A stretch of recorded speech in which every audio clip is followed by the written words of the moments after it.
அனைவருக்கும் வணக்கம். சக்தியும் நானும். இன்று உங்களுக்காக நான் கொண்டு வந்திருக்க பதிவு என்ன அப்படின்னு பார்த்தீங்கன்னா, நாம் எல்லோருமே நம்முடைய பூஜை அறையில் விளக்கு ஏற்றுறோம். பித்தளை விளக்கு ஏற்றுகிறோம், அப்புறம் வெள்ளி விளக்கு, அகல் விளக்கு, இந்த மாதிரி நிறைய விளக்குகள் ஏற்றுறோம் இல்லைங்களா? இந்த விளக்குகள் ஏற்றுறதுனால என்ன பலன் ஏற்படுகிறது?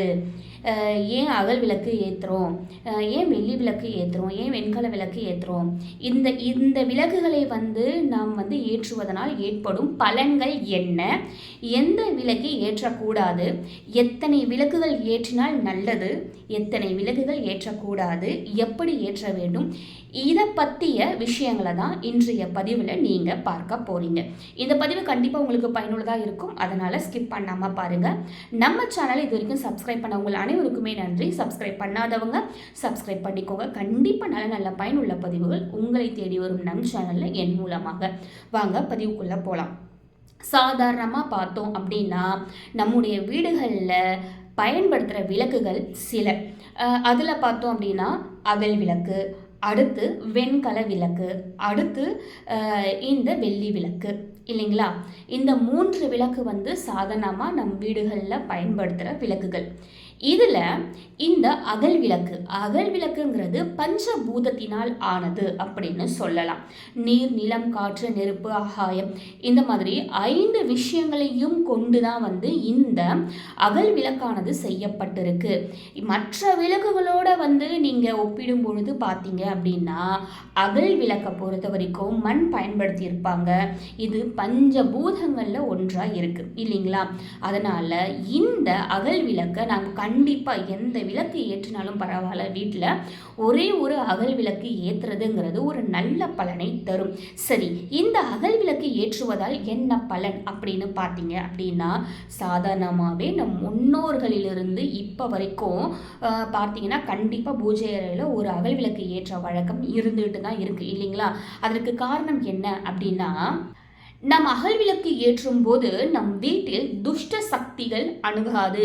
ஏன்னா பஞ்சபூதத்தால் ஆனது என்பதால துஷ்ட சக்திகள் கண்டிப்பாக அணுகாது. அது மட்டும் இல்லாமல் சகல ஐஸ்வர்யங்களும் பெருகும். எனவே இந்த ஒரு விளக்கை ஏற்றும் பொழுது நமக்கு இந்த பலன்கள் கிடைக்குது. அடுத்து வெண்கல விளக்கு. இந்த வெண்கல விளக்கை நாம் ஏற்றும் பொழுது என்ன நடக்கும் அப்படின்னு பார்த்தீங்கன்னா, நம் வீடுகளில் நோய் நொடிகள் இல்லாத ஒரு சூழ்நிலை உண்டாகும். நம் இல்லத்தில் இருப்பவர்களுடைய ஆரோக்கியம் மேம்படும். அதனால் இந்த வெண்கல விளக்கு ஏற்றும் பொழுது நம் உடல்நிலையானது சீராக இருக்கும். நம் இல்லத்தில் இருக்கும் அனைவருடைய உடல்நிலையும் சீராக இருக்கும் அப்படின்னு சொல்லப்படுது.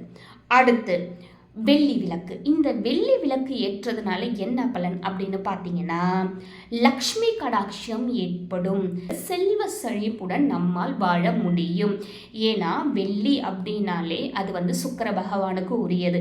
கண்டிப்பாக சுக்கிர பகவானும் அந்த இடத்துல இருப்பார், லக்ஷ்மி தாயாரும் அந்த இடத்துல இருப்பாங்க. அதனால் வெள்ளி விளக்கு உங்களால் முடியலையோ ஒரு சின்ன விளக்காவது, 500 ரூபாய்க்கு கூட கிடைக்கிது, சின்ன விளக்காவது ஒரு வெள்ளி விளக்கு வாங்கி நெய் இட்டு தீபம் போடுறதுங்கிறது ரொம்பவே நல்ல ஒரு மாற்றத்தை உங்கள் இல்லத்தில் உண்டாக்குறத உங்களால் பார்க்க முடியும். கண்டிப்பாக உங்களுடைய தொழில் மேம்படும், செல்வ செழிப்போடு நீங்கள் வாழ்வீங்க. இந்த 3 விளக்கும் நம் சாதாரணமாக இல்லங்களில் பயன்படுத்தும் விளக்குகள்.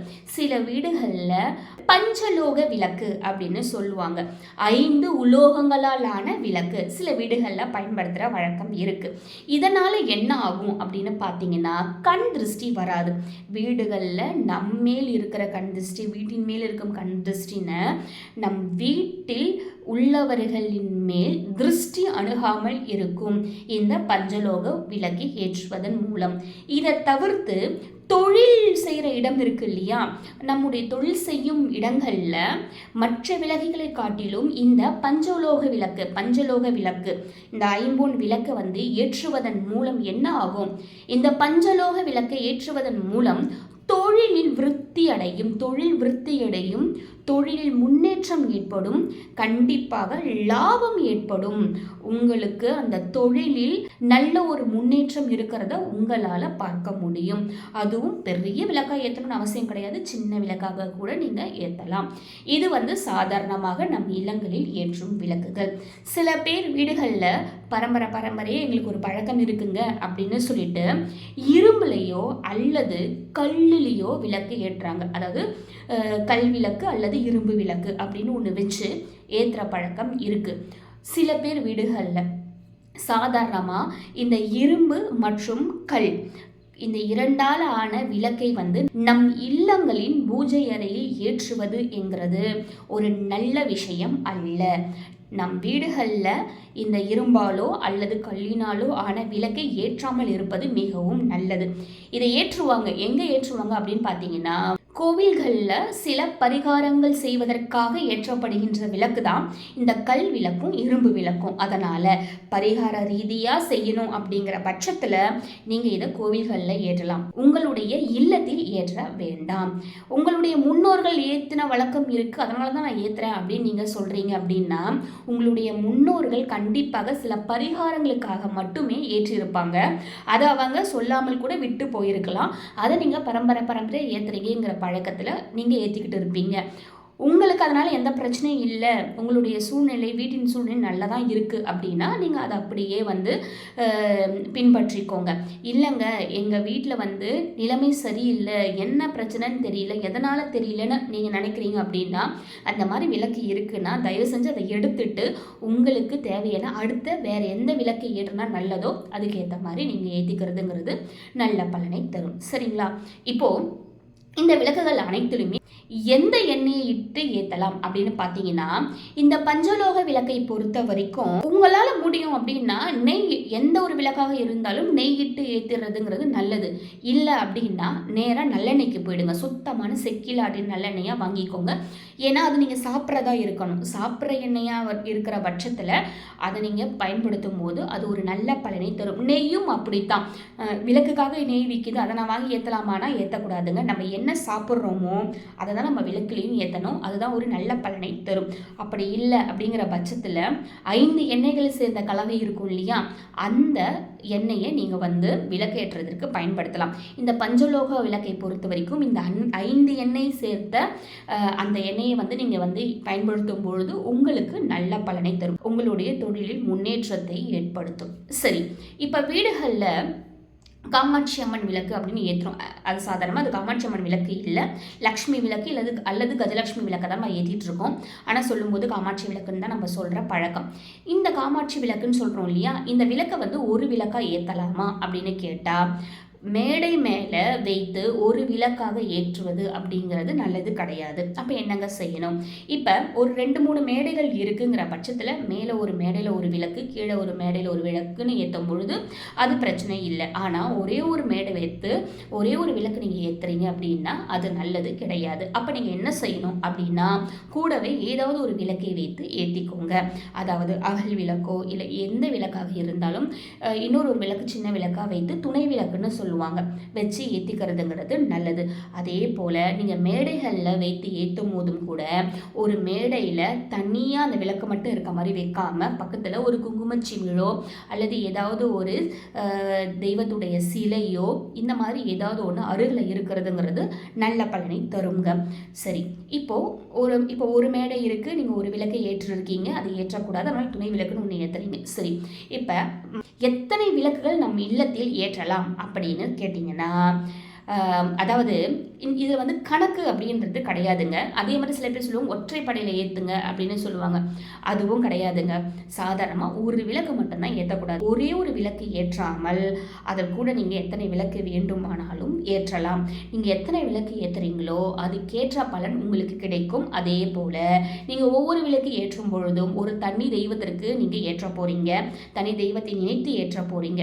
அந்த நீங்கள் நடு வீட்டில் வைக்கிற அந்த கஜலட்சுமி விளக்கு மட்டும்தான் நீங்கள் வந்து உங்களுடைய பூஜை அறைக்கு மொத்தமாக ஏற்றும் விளக்காக இருக்கும் இல்லைங்களா. அந்த விளக்கை ஏற்றும் போது கண்டிப்பாக நீங்கள் உங்கள் குலதெய்வத்துடைய பெயரை சொல்லி ஏற்றணும். விநாயகர் பெயர் சொல்லி உங்களுடைய குலதெய்வத்தின் பெயரை சொல்லி ஏற்றுறதுங்கிறது ஒரு நல்ல பலனை தரும்.